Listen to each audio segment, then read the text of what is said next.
A homeless man found a wallet with $50,000 cash on a park bench. What he did next shocked the owner so much that it changed both their lives forever. But wait until you hear what the wallet owner discovered about this man's past. Welcome to Soul-Stirring Stories.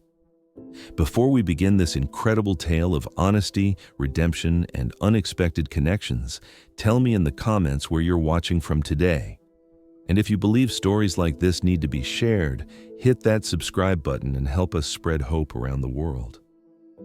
The rain had stopped, but the park bench was still wet when David Martinez sat down heavily, his worn jacket doing little to protect him from the October chill. At 45, he looked older than his years. 3 months of living on the streets had taken their toll. His face was weathered, his hands calloused from sleeping on concrete, and his eyes carried the weight of a man who had lost everything. David pulled his thin blanket tighter around his shoulders and closed his eyes for a moment. He hadn't eaten in 2 days. The shelter was full, again, and the job interviews he'd managed to get always ended the same way. One look at his appearance, and he could see the door closing before he even spoke.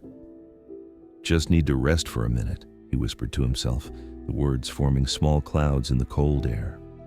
But as he shifted his weight on the bench, something crinkled beneath him. David looked down and saw a brown leather wallet partially hidden under a soggy newspaper. His heart began to race. He glanced around the empty park, then back at the wallet. For a moment, David just stared at it. In his current situation, finding money could mean the difference between eating and going hungry for another day. It could mean a warm meal, maybe even a cheap motel room for the night. His stomach growled loudly, reminding him of his desperate circumstances. With trembling hands, David picked up the wallet. It was expensive leather, the kind that spoke of wealth and success. He opened it slowly, and his breath caught in his throat. Inside were neat stacks of $100 bills. David had never seen so much cash in one place. He counted quickly. $50,000. More money than he'd made in his last 2 years combined, back when he still had a job, a home, a life. But there was more than money. The wallet contained family photos, a beautiful woman with kind eyes, 2 young children laughing at a birthday party, and what appeared to be graduation photos. There were credit cards, all bearing the name Robert Mitchell, and a business card that read, Robert Mitchell, CEO, Mitchell Construction and Development. David stared at the business card for a long time. Mitchell Construction. He knew that name. They were one of the biggest construction companies in the city. This Robert Mitchell wasn't just wealthy, he was successful, respected, probably had everything David had once dreamed of having. David's hands shook as he looked at the family photos again. The children couldn't be more than 8 and 10 years old. The woman, probably Robert's wife, had the same warm smile as the kids. They looked happy, complete. Everything David had lost. For a moment, a dark thought crossed his mind. $50,000. No one had seen him find it. He could take just enough for food and shelter and return the rest. Who would know? Or he could take it all and disappear. Start over somewhere else. After everything he'd been through, didn't he deserve a break? But then David looked at the photos again. Those children, that family. He imagined Robert frantically searching for his wallet, probably canceling credit cards, worried sick about the family photos that couldn't be replaced. David knew what it felt like to lose everything. He wouldn't wish that panic on anyone, not even a stranger. "No," David said aloud, closing the wallet firmly. "This isn't mine." But finding the owner wouldn't be easy. David had no phone, no way to look up contact information. The business card had an address, but it was across town. That meant a long walk, and David wasn't sure he had the strength for it on an empty stomach. Still, there was no question in his mind. He had to return it. David stood up, tucked the wallet safely inside his jacket, and began the long journey across the city. The streets were busy with afternoon traffic, people hurrying home from work, students from the nearby college rushing to classes. Everyone seemed to have somewhere to go, someone waiting for them. As David walked, he couldn't help but notice how people looked at him, or rather, how they avoided looking at him. He'd become invisible to most of society. When people did notice him, It was usually with fear, disgust, or pity. He'd grown used to being judged by his appearance, but it still stung. The Mitchell construction building was impressive, a gleaming tower of glass and steel that reached toward the sky. David had actually helped build structures like this back when he worked in construction, before the accident that injured his back, before the medical bills that drained his savings, before everything fell apart. The security guard at the front desk looked up as David approached, his expression immediately shifting to suspicion and distaste. "Can I help you?" the guard asked curtly, his hand moving closer to his radio. "I need to see Robert Mitchell," David said, trying to stand straighter despite his exhaustion. "I have something that belongs to him." The guard's eyes narrowed. "Mr. Mitchell doesn't see anyone without an appointment, especially not—" He gestured vaguely at David's appearance. "Please," David said, pulling the wallet from his jacket. "I found this. It has his family photos, his money. I just want to return it." The guard's expression changed when he saw the expensive wallet. He examined it carefully, then looked at David with new suspicion. "How do I know you didn't steal this?" the guard demanded. David felt his heart sink. "I didn't steal it. I found it on a park bench. Look, just call him. Tell him I have his wallet. That's all I want, to give it back." After several tense minutes and a phone call, the guard reluctantly directed David to the elevator. "Top floor, Mr. Mitchell's office. Don't touch anything." The elevator ride seemed to last forever. David caught a glimpse of himself in the polished metal doors, disheveled, dirty, clearly out of place in this world of business suits and success. He almost turned around and left, but the weight of the wallet in his pocket reminded him why he was there. Robert Mitchell's office was on the 40th floor, with floor-to-ceiling windows overlooking the city.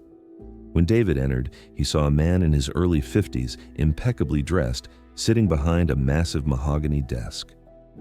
Robert looked up from his computer, and David saw the exact moment when Robert's expression shifted from polite curiosity to uncomfortable wariness. "You're the man who found my wallet?" Robert asked, standing up but keeping the desk between them. "Yes, sir," David said, pulling out the wallet and placing it on the desk. "I found it on a park bench about 4 hours ago. Everything's there. The money, the photos, all your cards." Robert picked up the wallet and opened it, checking the contents. His eyes widened when he saw the cash was untouched. "The 50,000... It's all here," Robert said, looking at David with disbelief. "You didn't take any of it?" "No, sir. It's not mine." Robert stared at David for a long moment, clearly struggling to understand. Do you know how much money this is?" David nodded. "More than I've seen in a long time, sir. But it belongs to you and your family. I saw the photos. I couldn't take something that wasn't mine." Robert sat down heavily, still staring at the wallet. "I was going to the bank to make a deposit for our construction workers' bonuses. I must have dropped it when I stopped to take a call in the park." He looked up at David. "You could have kept this. You could have disappeared. Why didn't you?" David thought about the question. "Because that's not who I am, sir. I may not have much, but I have my integrity. And besides, those photos, your family, they reminded me that some things are more valuable than money." Robert was quiet for a long time, studying David's face.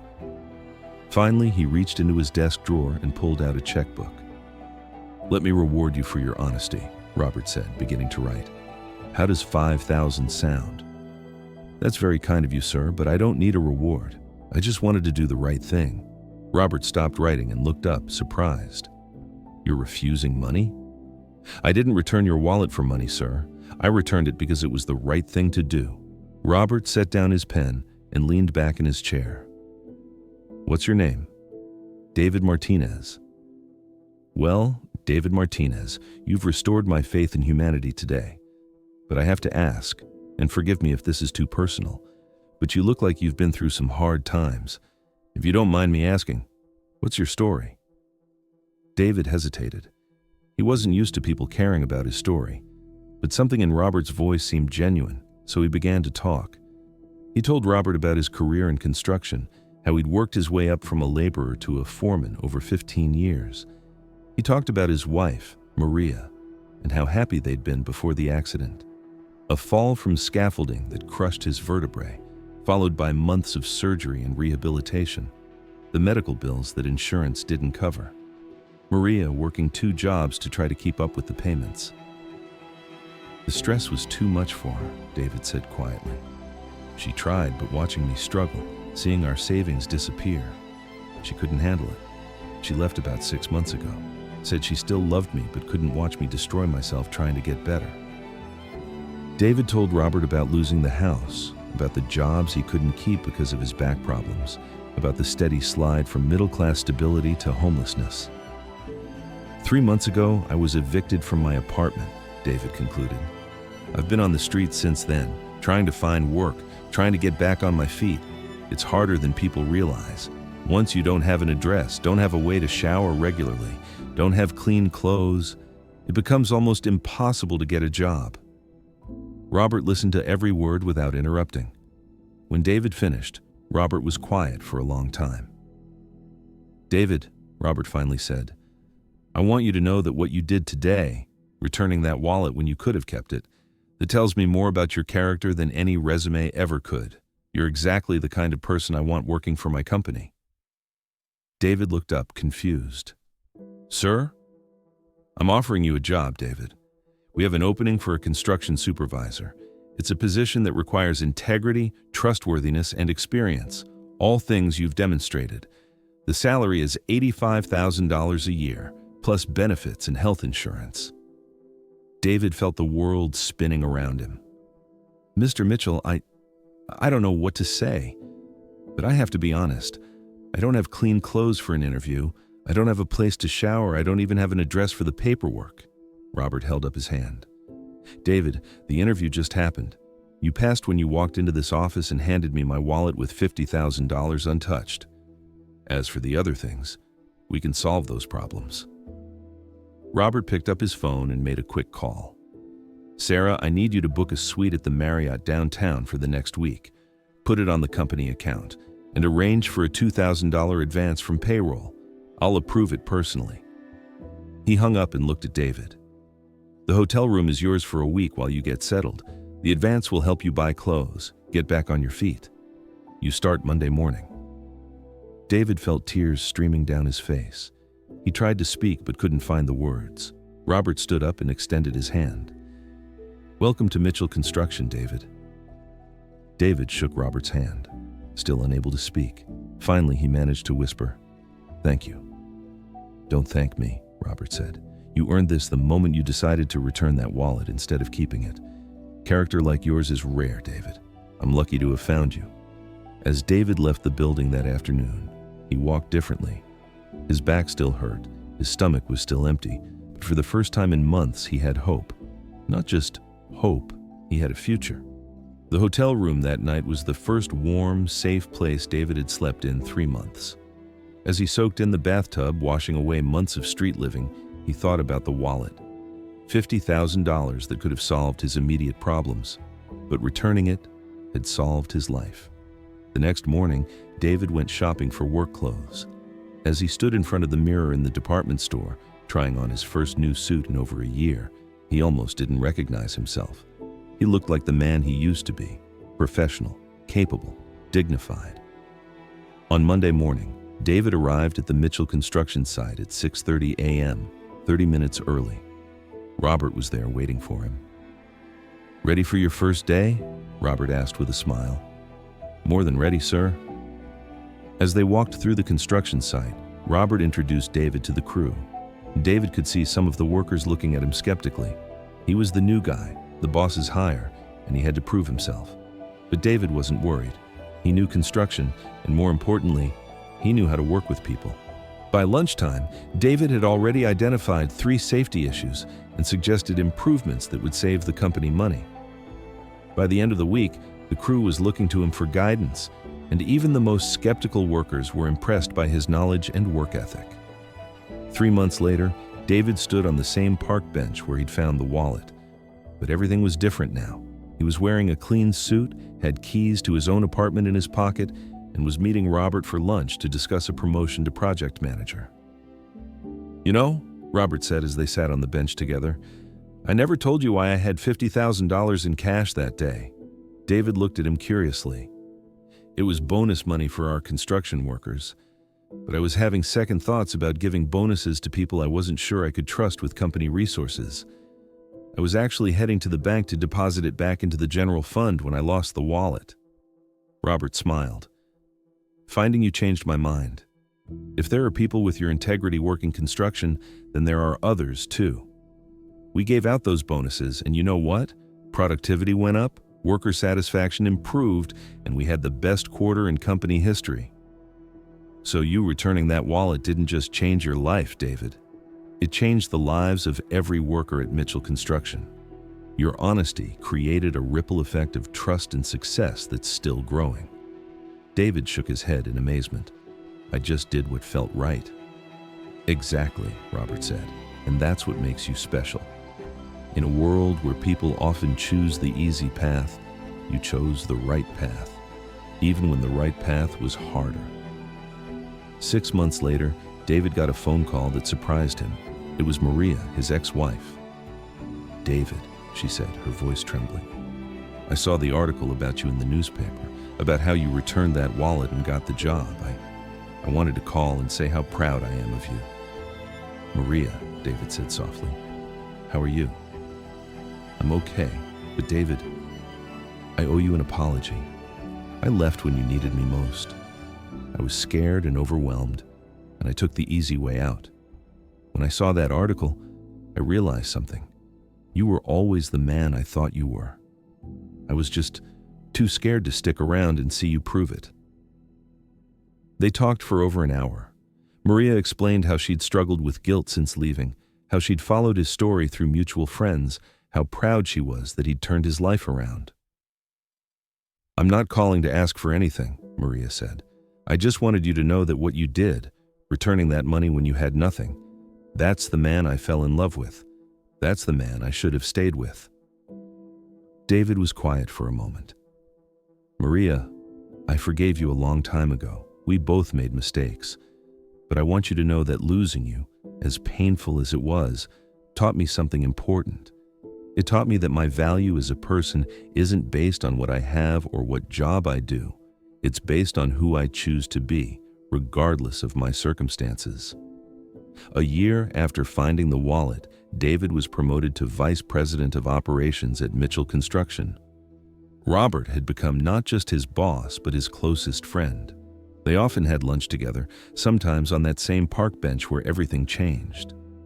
You know what I think about sometimes? Robert said during one of their lunches. What's that? I think about all the people who walked past you on the streets during those 3 months. They saw a homeless man and assumed they knew your whole story. They had no idea they were looking at someone with more integrity than most people they'd ever meet. Robert paused, watching people walk through the park. It makes me wonder how many other David Martinezes are out there, being judged by their circumstances instead of their character. David nodded. That's actually why I've been thinking about starting a foundation, something to help people who are experiencing homelessness get back on their feet, not just handouts, but real opportunities. Tell me more about this idea, Robert said, leaning forward with interest. David pulled out a notebook. He'd been working on the concept for months. I want to call it Second Chance Construction. We'd provide job training, temporary housing, and most importantly, we'd give people a chance to prove themselves based on their work and character, not their current situation. Robert smiled. David, I think that's the best idea I've heard in years, and I want Mitchell Construction to be your first corporate partner. 2 years later, Second Chance Construction had helped over 200 people transition from homelessness to stable employment.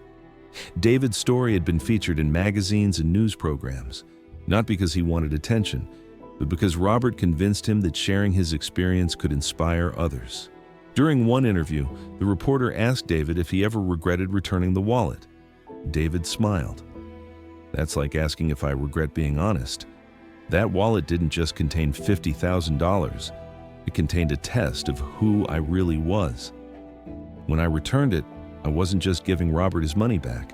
I was proving to myself that despite everything I'd lost, I hadn't lost the most important thing, my integrity. The reporter leaned forward. What would you say to someone who's going through what you went through? Someone who's lost everything and is tempted to take the easy way out? David thought for a moment. I'd tell them that our character isn't determined by our circumstances. It's revealed by them. When we have nothing left to lose, that's when we discover who we really are. And if we choose to remain honest, kind, and good even when it's hard, even when it seems pointless, then we haven't really lost anything important. He paused, looking out the window at the city skyline.